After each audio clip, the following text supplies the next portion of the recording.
Esta noite, a mulher forte, You know who you are. a atriz consagrada, I'm loving this part of my career. a melhor amiga. You are such a cute girl. Thank you so much. You are. Não tem melhor papel, certo, Patricia? We have a friend in common. Who's that? My makeup artist, Jamie's mom, called Joe, gives dance classes to your kids. Coffee Break, Sharon Stone. Esta noite, às 21 horas.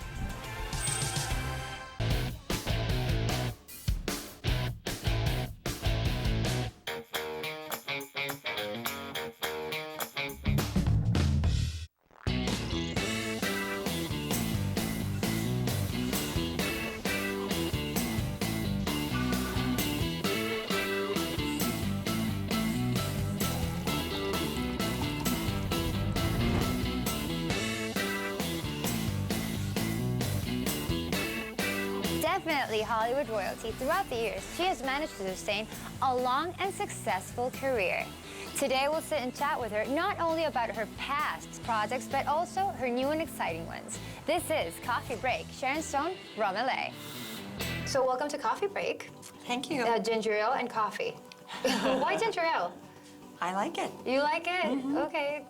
Okay. I don't drink coffee. No, you don't? Too much electricity? I don't drink caffeine. No, not at all? No. Okay, that's a beauty tip, I guess.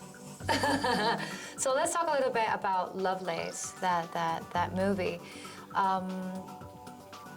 It was a really strong movie. Did you really enjoy the idea of doing that movie from the first moment? I did. The directors that made the movie are very, they're extraordinary men. They are two-time Oscar winners. They won Peabody Award. They're really brilliant men. They're smart and interesting and exceptional thinkers. They make films that are touching and full of humanity, and I thought when I read the script that this would be the same.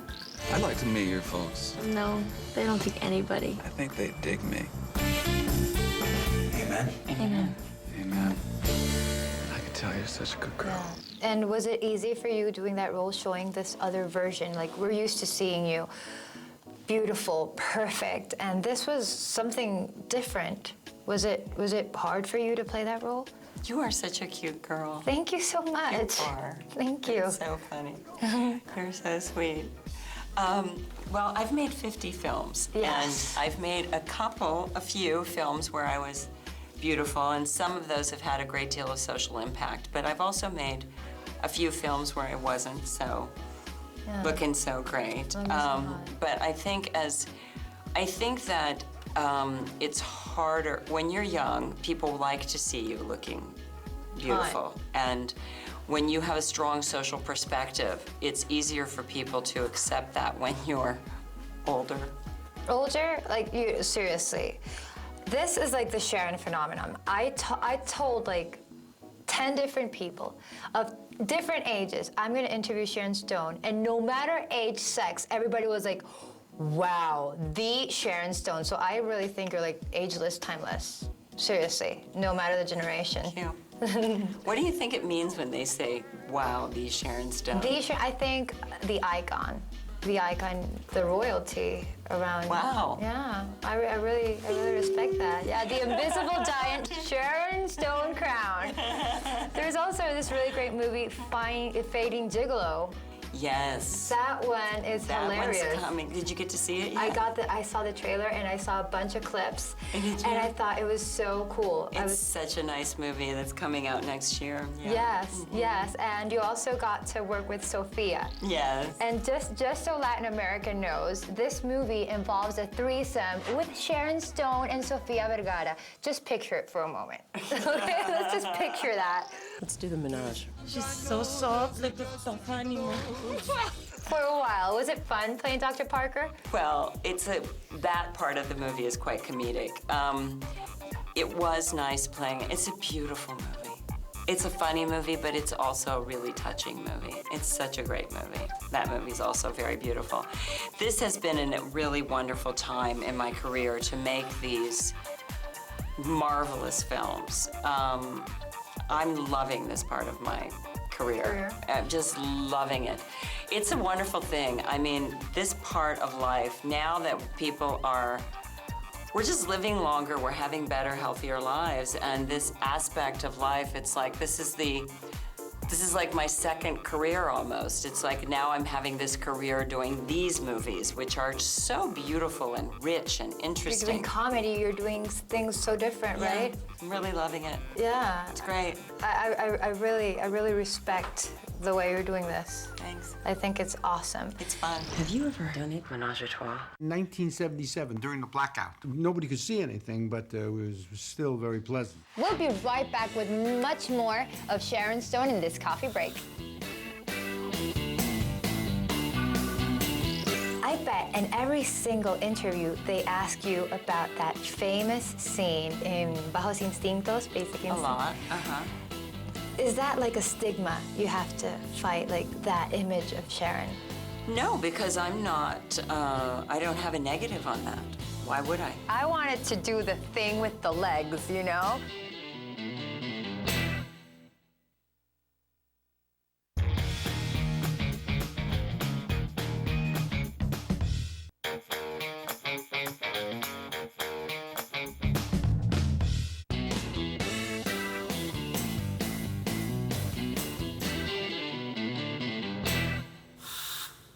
And we're back with Sharon Stone and Coffee Breaks.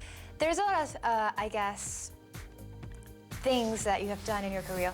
And I bet in every single interview they ask you about that famous scene in Bajos Instintos, Basic Instinct. A lot, Is that like a stigma you have to fight, like that image of Sharon?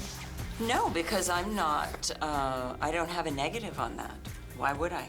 I remember I bought a dress. I bought the white dress. And I was like a little kid, but I wanted to do the thing with the legs, you know? And my mom was like, oh my God, I'm in trouble. This is what she's thinking about right now. Just picture this. Like, I saw you in this beautiful Roberto Cavalli dress in the Cannes Film Festival. And then I knew you, because of that appearance, managed to raise $25 million for an AIDS foundation. I think that is amazing. Thank you. How did you come across to working with this foundation? Well, see, that's the great thing about a movie like Basic Instinct. You know, when you have a movie that becomes such an international success, you become so famous, you get a lot of choices about what you want to do with the power of fame. And one of the nice things that happened to me, nice and scary, was that I was in Cannes, and we had closed the film festival with my film, The Western, The Quick and the Dead. And the people from the American Foundation for AIDS... Great movie, by the way. Thank you. For AIDS research, asked me if I would stay and host the AmFAR dinner because Elizabeth Taylor couldn't come that year. Okay. And I was scared, but I did it. And we raised, I think, maybe like $150,000 that night, and they asked me to stay, and I took the job for 3 years. And now it's been 20 years. Wow. And the last time we raised $34 million. Oh my God, I was off by 9. Well, it was 25,000 euros. Oh, got the currency wrong. Okay. In your career, did you ever feel pressured to change your look, to be, I don't know, maybe cosmetic surgery, something like that? You know, people ask me about cosmetic surgery constantly because... Well, I'm all for it. I don't care who does what. I'm just asking. Well, if I somebody think has it's ever okay pressured. if people want to do it. I think it's great. I think you can do it if you want to. I mean, at this point, I haven't wanted to have a facelift because I don't need it right now. But my feeling is, and I think that there should be this kind of therapist in these offices so that you have someone to talk to before you change yourself, so that people have a sense of doing it for the right reasons, doing it in balance, and doing it correctly and appropriately, so that they're not just in there because they've been bullied or in there because they don't accept themselves for who they are.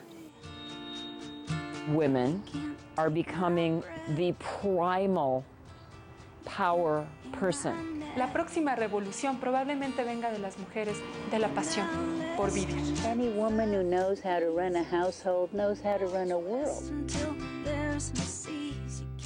You executive produced this documentary, Femme. I saw that also, and I thought it was really empowering. Where did you find, like, the muse to do this?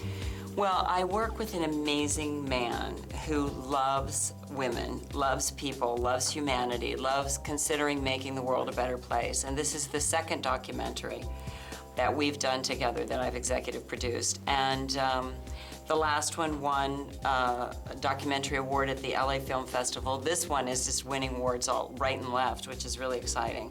People are loving this film. They're just, they're really responding to it. It's just making people feel so It has like so many great points.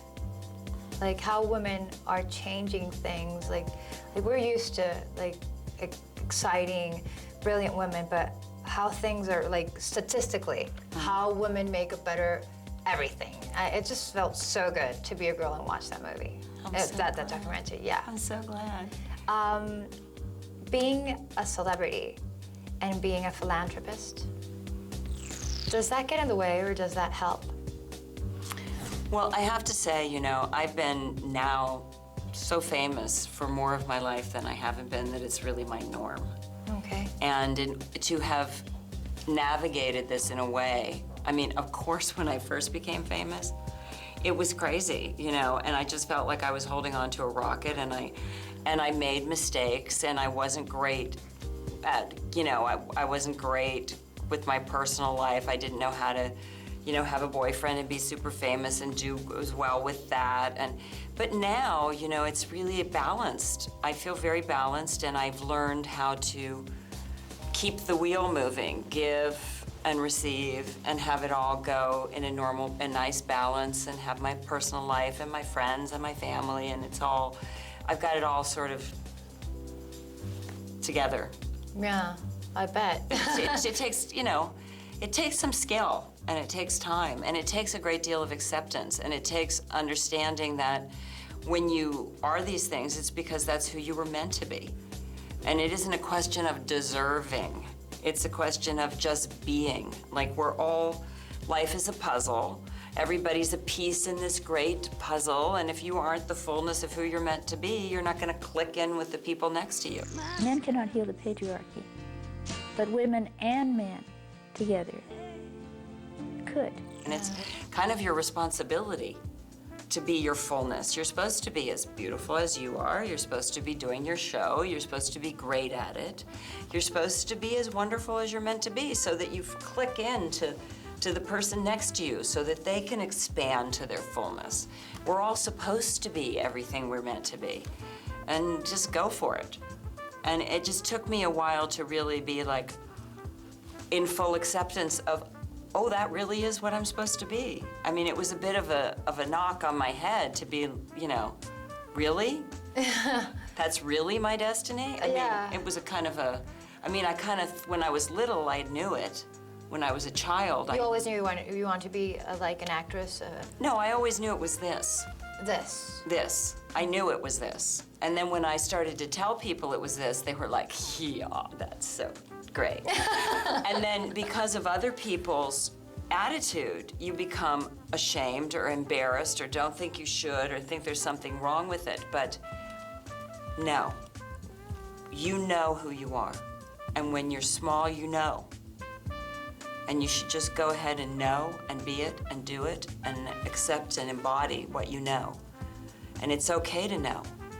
And if your destiny is whatever it is, it's okay to know it and be it and do it. And, you know, it took me a while to not have that just be, you know, ugh. It took me a while to kind of be, okay, yeah, but I knew this, I know it, and it's okay. And I'm actually more comfortable when I'm fully being who I'm supposed to be. I don't think God really made a mistake with me. No, I don't think he made any mistakes with you at all. And I Or think what you you. just said, that was so beautiful and so inspiring. We're going to go to a quick break. In the next segment, we're going to ask Sharon what she thinks about these new generation of actresses and also who would she love to work with.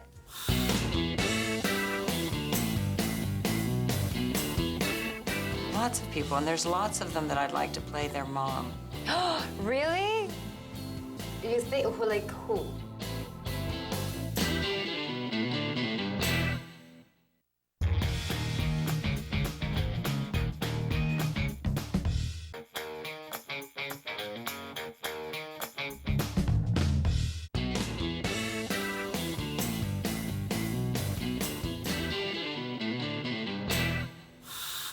And we're back with Coffee Break Sharon Stone. Remember, you can join the conversation via Twitter with the hashtag Coffee Break Sharon Stone.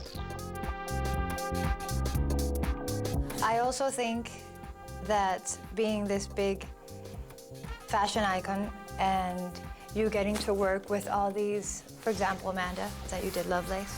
What do you think of these generation of new actresses coming from this amazing career you've had? What do you think about how they're doing? For example, Amanda. Well, Amanda's doing very well, and she's taken a lot of intriguing and diverse roles, and she's obviously super talented. She sings, she's in comedies and dramas. I mean, she's a, very diverse actress. I think she's doing great. Yeah. Is there any other young actress that you think is doing a good job? I think there are a lot of young actresses that are doing great jobs. I think there's a lot of young actors that are doing great jobs. Like, who would you love to work with? Lots of people. Lots of people, and there's lots of them that I'd like to play their mom. Really? Mm-hmm. You think, like who? Oh, I'd like to play Leonardo DiCaprio's mom. You're not, wait. Yeah, I'd like to play, there's lots of them that I think are darling. I'd like Jane Fonda to play my mom. Jane Fonda? Mm-hmm. Jane Fonda's daughter, that would be so cool. Mm-hmm. There's lots of people. So there's lots of, this is just such an interesting phase, and it's I think we're in a different kind of phase. I think this whole, all the gigantic movies are interesting, but I think we're in a phase where people really want to see some movies where people talk to each other. People actually act? Yeah, people, but where we see a human dynamic on screen. I think, we see, television is marvelous, but I do think that people want some movies where people talk to each other. Yeah. Did you ever think about maybe directing? I think so, but not this year. Not this year? Mm-hmm. But it's something that's definitely on the cards for you? Yes, I think so. I would love to see a Sharon Stone directed movie. Thank you. It must be amazing. Thank you. It was great to sit down and have coffee and ginger ale with you. Thank you so much for your time. Thank you. Good luck to you. Good luck. Thank you. And this was Coffee Break. Sharon Stone, thank you so much for sitting with us.